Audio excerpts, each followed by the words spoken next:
Hello everyone.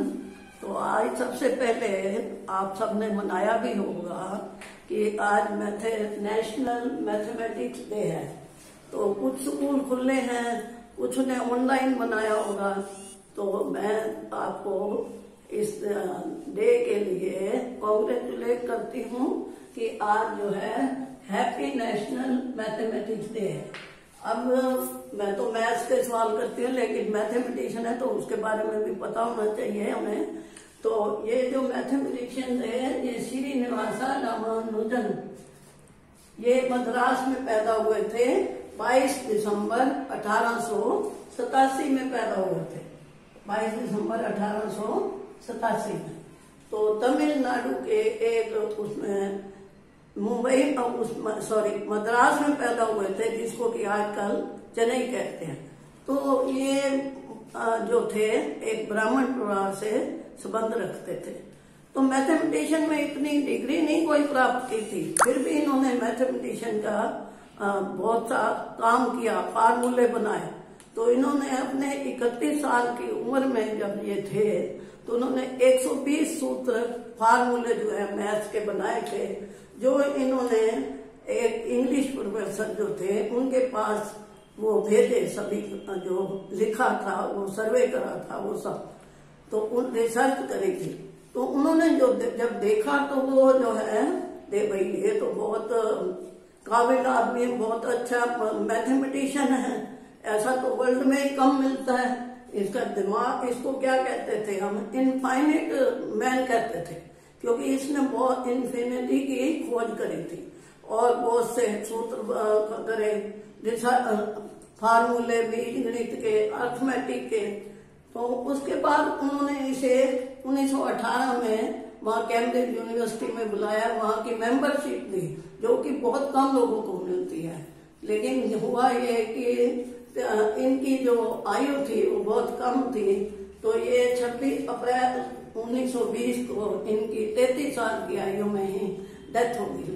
लेकिन इस छोटी सी उम्र में ये मैथ्स के लिए बहुत कंट्रीब्यूट कर गए देश के लिए। ये इंडिया के नहीं, एक वर्ल्ड में भी अच्छे मैथमेटिशियन माने जाते हैं। तो इस डे को जो है हम मैथमेटिक्स डे मनाते हैं। लेकिन जो हमारे प्रधानमंत्री मनमोहन सिंह जब थे तो वो यहाँ पे 2012 में चेन्नई में फंक्शन में आए थे, इनके बर्थडे मनाई गई थी। तो उन्होंने इस दिन को जो है नेशनल मैथमेटिक्स डे अनाउंस किया था। तो ये एक गर्व की बात है कि भाई हमारे देश का जो एक मैथमेटिशियन है उसके लिए हम नेशनल मैथमेटिक्स डे, जो कि हमारे इसके तमिलनाडु में चेन्नई के रहने वाले थे। तो अब मैं उनकी जो सीरीज, बहुत सी सीरीज बनी हुई हैं, उन्हीं में एक है एपी, अर्थमेटिक प्रोग्रेशन। तो मैंने कहा चलो आज उनकी सीरीज के बारे में थोड़ा बता देते हैं, क्योंकि जो हमारे मैथमेटिशियन है उनकी रिसर्च में ही ये है टॉपिक, अर्थमेटिक प्रोग्रेशन।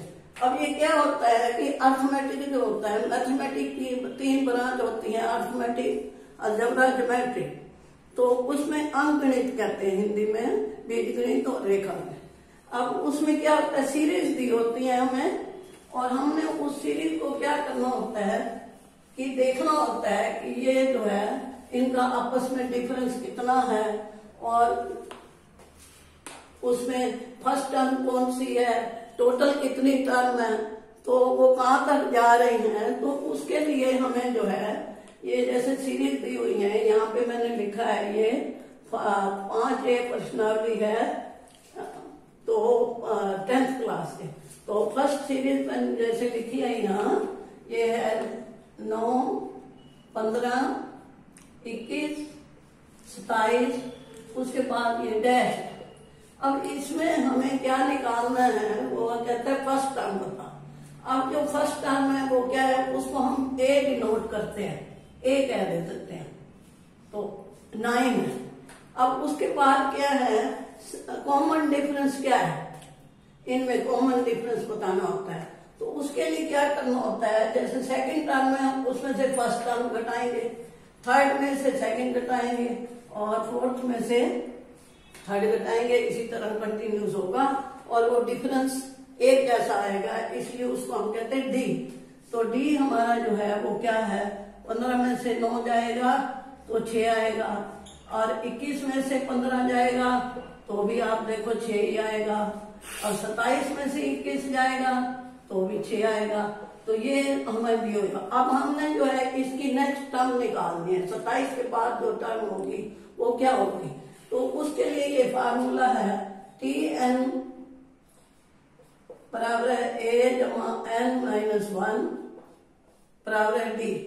अब टी एन का मतलब है कि हमने कौन से नंबर की टर्म निकालनी है।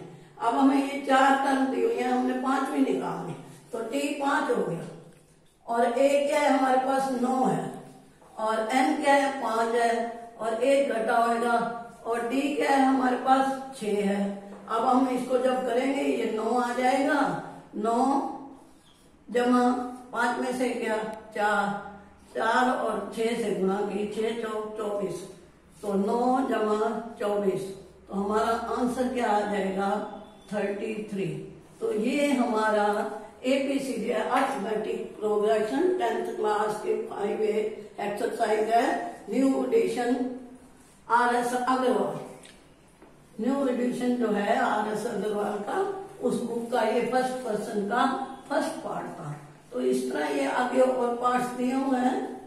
तो अब हम जो है इसका थर्ड पार्ट ले लेते हैं, क्योंकि उसमें माइनस है। सेकंड में तो क्या है, ये 6 में से 11 में 5 आएगा, माइनस 5 आएगा, फिर 1 में से 6 गया तो ये माइनस हो जाता है, तो माइनस आएगा।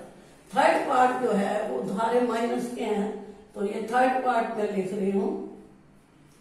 ये फर्स्ट टर्म क्या है -1, और ये है -2/3 और -1/2 1। 4 टर्म हमने दी हुई है।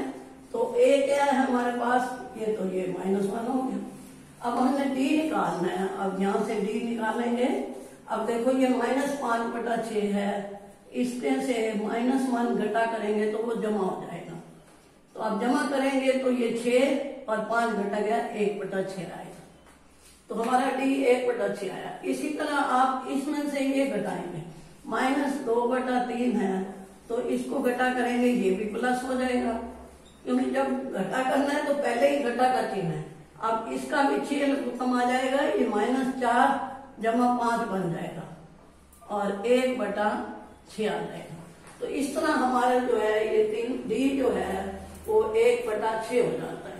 तीसरा बार भी घटा करो तो वही आएगा, -1/2 और जमा 2/3, तो ये -3 आएगा, ये 4 आ जाएगा, -3 जमा 4 बराबर है 1/6 आ जाएगा।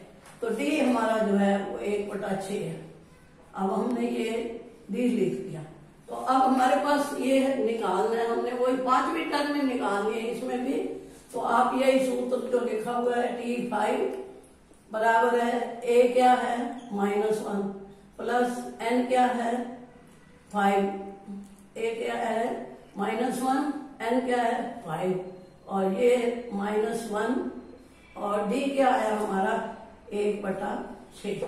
तो अब इसमें क्या है, ये -1 जमा 4 गुणा 1/6, क्योंकि ये कट जाएगा 2/3, तो -3, और ये यहाँ पे -3 हो जाएगा, और ये -1/3 आ जाएगा। ये करके दिखा देती हूँ मैं आपको।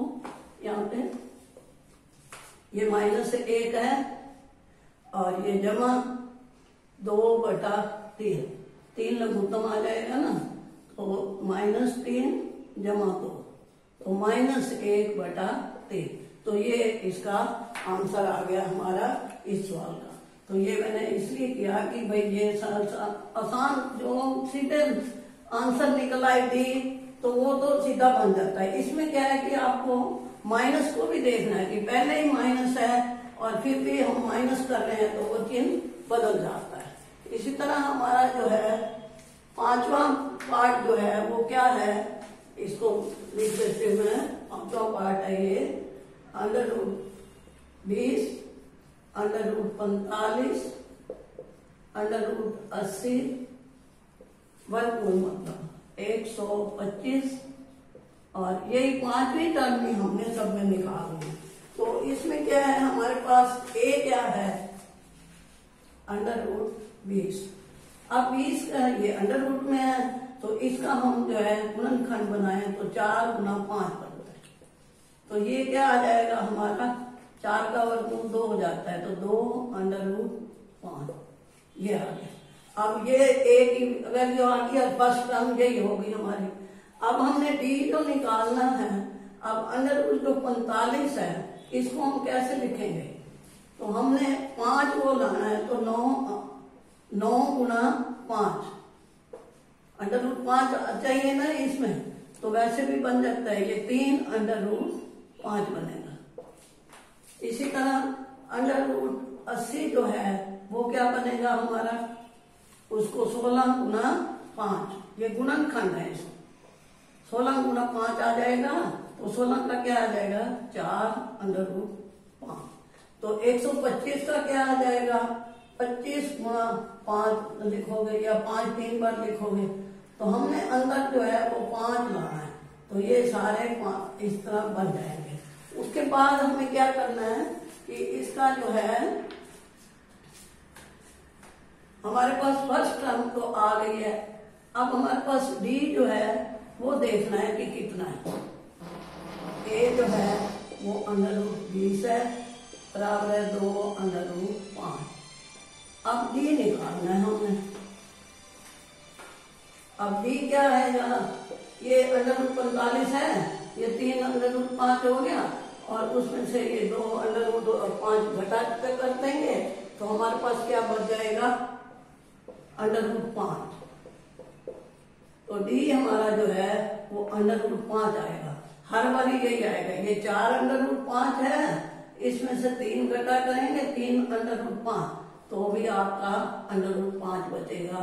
तो डी हमारे पास क्या आ गया √5 वर्गमूल 5। अब डी निकालने के लिए वर्गमूल जो है इसको पहले सिंप्लीफाई इसलिए किया है कि आपकी टर्म ए √20 है, उसको हमने किया 2 √5 बनाया, तो बाकी सबको भी उसी तरह बनाना पड़ेगा ना, √5 होएगा और इधर 2 या 3 या 4 होगा। तो आपका डी ये आ गया। अब आप फार्मूला लगा सकते हो T5, 5वीं टर्म में निकालनी है सबकी, क्योंकि ये 4 दी हुई है तो 5वीं टर्म हमारे क्या आएगी, ये आएगा फार्मूला है ए का मतलब 2 √5 और जमा n का मतलब 5 -1 और डी आ गया √5। अब हमारे पास ये क्या आ गया 2 √5 और जमा 5 √5 - 4 √5 आ गया, तो 4 जमा 2 क्या बन गया 6 √5। अब हमारे पास जो हमारी बुक में जो आंसर दिया हुआ है वो 180 दिया हुआ है। अब 180 उन्होंने कैसे बनाया, ये आंसर हमारा आ गया 6 √5। अब 6 को हम अंडर रूट में लिखेंगे, √6 गुना √6, फिर वही बन जाता है ना 36 का 6 आ जाता है, तो √5। अब तीनों रकम अंडर रूट की हो गई आपके पास, तीनों अंडर रूट की हो गई तो 6 36 180 ये अंडर रूट है। ये बुक का आंसर है, वैसे ये आंसर ठीक है गलत नहीं है, लेकिन बुक में आंसर ये था इसलिए इस तरह करना इसको जरूरी था। तो इसी तरह ये चौथा पार्ट भी ये है, तो इसमें भी वर्गमूल 8 है जैसे, तो उसको आप 4 × 2 लिखोगे तो 2 वर्गमूल 2 बन जाएगा। तो इस तरह वर्गमूल के जो सवाल हो उसको आपने डी निकालने से पहले सिंपली करना है और फिर ये निकालना है। तो ये आज का जो मैंने आपको ये बताया क्वेश्चन, ये आज हमारा मैथमेटिशियन डे है, तो उसके लिए दोबारा मैं आपको मुबारक देती हूँ। और नेक्स्ट वीडियो जो है वो इसी AP सीरीज का ही हम करेंगे, क्योंकि शुरू कर दिया है एक तरीका, तो उसको करेंगे। तो वीडियो देखने का धन्यवाद।